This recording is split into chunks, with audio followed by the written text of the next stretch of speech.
What's up, Broke Ass Nation? Today we're in Jake's garage, and holy shit, what is this? It's an engine, and it's almost completely put back together. Hopefully back together and in the car today. That's what we're hoping for.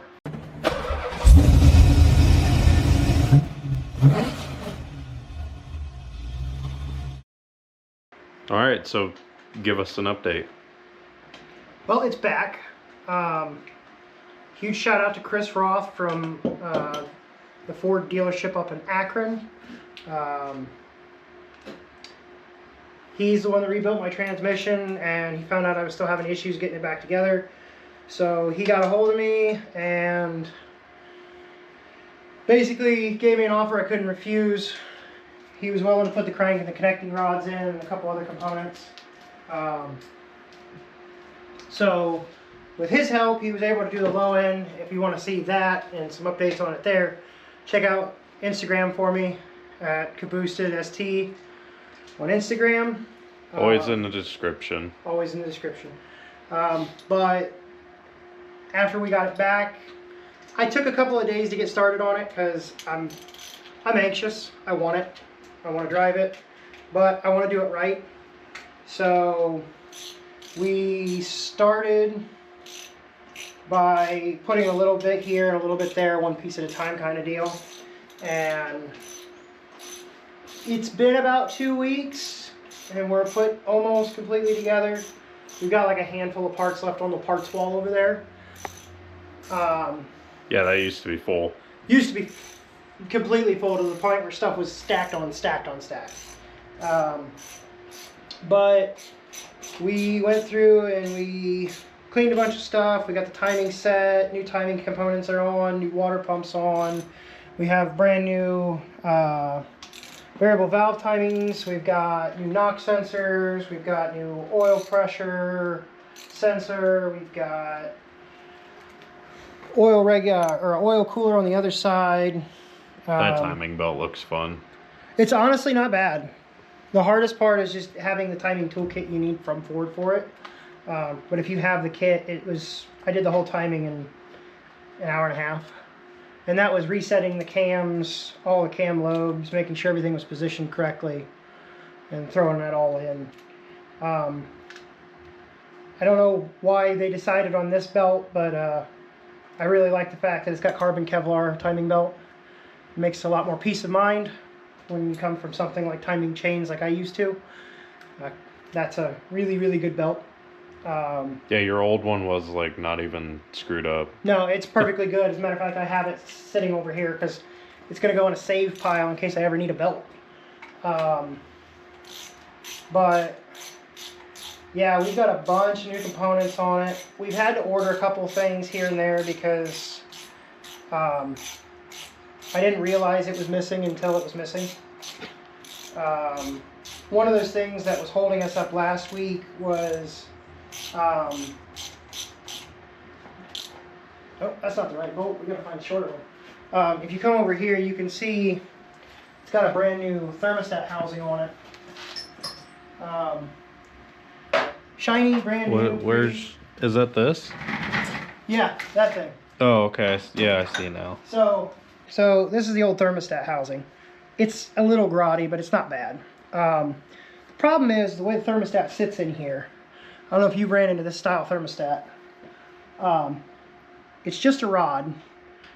It has a spring that sits on top of it, and then there's a flat washer that slides in here that locks it into place. Fucking dumb. Because this sat outside, I don't know if you can see it real well. Well, not outside, but in the garage. It had coolant in it, and the coolant has corroded in the aluminum. So what happened is when I went to pull the tab to release this, you're supposed to rotate it clockwise or counterclockwise. I got the one ear to come out, but the other ear wouldn't move. Yeah, here it is. So it's supposed to sit in here like this. But when you go to rotate it, you rotate it like this, and it comes out. And then you take the whole guts out and you put it back in, you rotate it back into place. This one wouldn't budge. So this came out like this, and then that ear snapped off. Oh. So when it snaps off, these are junk. because, you know, we made it a steel ear with a aluminum housing, and it's not like parts don't rust or oxidize, so junk. And, That's how it always works out. Yep. There was a week wait on that part, so it took a week to get it, and that's why we're sitting here now, is because we had to wait. I also had to buy a couple of parts this week for it. Big one was the oil cooler. I almost made a huge oopsie. That's what that is? That is an oil cooler. Oil flows through this and then out this into the filter, and then these are coolant lines to allow engine coolant to help keep the oil cool. I had bearing failure, which everybody that knows the channel knows I had bearing failure. To my distress, I was stupid and I almost put the original oil cooler back on, not thinking about it. Luckily, again, Chris Roth, he told me definitely replace that because, you know, bearing material has went through the cooling system for the oil, and there's guaranteeingly metal shards in there. There's not really a way to tear it apart and fix it. Like, there's no way to flush it. There's no way to get that shit out. So it is there. And if I would not have caught that, I could have started this motor with that old oil cooler and sent bearing material back through everything again. And I may have ended up killing what is at almost $6,000 worth of parts sitting here on the stand. So I'm glad that was a catch. It was more money I spent that I didn't want to spend, but anybody that knows working on cars, you pay to play, and this is where we're at, is paying to finalize. So new oil cooler got here yesterday. I put it on. We put the top half of the engine, the fuel system. The injectors never came out, so there's a very, very, very slight chance that they may leak, because this is supposed to have the seals are supposed to be in this all the time, and I kept them lubricated with the 5W20 like they say, but there's a chance the seals dried out. So when we go to start this, it may spew fuel out of the pressure regulator. Hopefully not. Hopefully not. If it does, you know what the problem is, and I can get a reseal kit for it. It's not a huge deal. It's just, you know, have to pull that line, few bolts, rip them out, and then you got to get a specialty tool to remove the injectors, which, of course, it's basically just a slide hammer, but it's a specialized slide hammer for the injectors themselves. So we'll, if necessary, we'll grab that slide hammer and we'll change it out. Eventually I want to upgrade different injectors anyway, but this is just to get her back on the road and going. Go to some car shit. I'm going to have a long ass break-in period. I have to run it to operating temp 3 times, then drain all the oil out of it, refill it with fresh, new filter, then 500 miles of break-in for the motor and the clutch, and then after that, drain all the fluid out of it again, refill it, and then we should be good to go. So there will be quite a bit of break-in period still necessary, but it's coming along. It's got fresh gaskets through everything. Everything is taken care of and resealed and regasketed, and now, like I said, it's getting the little stuff like the alternator on. We got to find finding all the bolts. All the bolts, the tensioner pulleys, but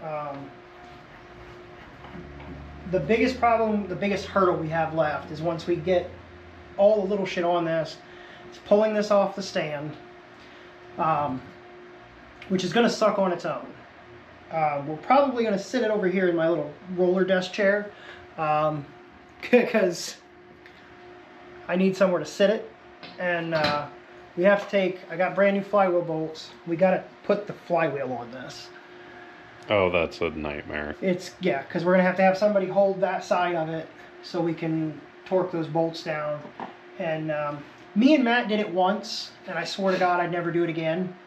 But here we are. And I had to do it again. So, yeah. But I got new bolts for it this time instead of reusing the old ones. ARP? Yeah, everything is ARP. So ARP head studs, ARP main bolts, I got ARP for the exhaust downpipe studs. Basically, if it's ARP and it's for this engine, those are ARP. Yeah, I've got it if it's ARP for this stuff. I've tried to go for good parts all the way through. Eventually, cams will get changed, turbo will get changed, and fuel system. So probably, hopefully before too long, the head will come back off. I'll have to redo the head setup again. But it should be, according to the parts, it should be 600 horsepower capable. This iteration is not going to be anywhere close to that. So I should never hurt it again, but we'll see. The other thing we're going to do, and Andrew's going to be super happy that we're doing this time, because he mentioned to do it last time, and I'm a cheap ass, and that's part of what it cost me. Ooh, what did I mention? So when I was doing this, the oil filter relocation kit. Yeah, I hate that thing. He told me to do AN fittings because I didn't have to worry about it with the AN fittings, and I decided to go with these little nipple things, and that's not the case this time. We're going to find ARP fittings that fit it, and we're going to put the oil filter back on it for the relocation kit, and we're going to run AN fittings on it this time. So now we won't worry about blowing a line off and losing all of our oil and fucking a main bearing again. So we're going to be making a trip to Jigs, probably because it's closer, because I don't know exactly what I need. I know these are 3/4 fittings, but I don't know exactly thread, pitch, whatever. And I want to go somewhere where they can actually help me get this set up. Yeah, I definitely am going to switch to AN fittings so we don't have a leak issue. We don't have to worry about blowing a line off. And then, because of the AN topper, the fittings we're going to for this leads to the adapter. Anyway, the adapter leads into the filter housing, and it has 2 lines in and 2 lines out. And if we can get this adapted for the filter relocation, then what we're going to do is we're going to probably run, there it is, we're probably going to run another setup from this to an oil cooler that's an exterior oil cooler. I was going to ask if you were going to try to do that. It's the hope, because even though that oil cooler is factory and it works, I want the more cool the better. Yeah.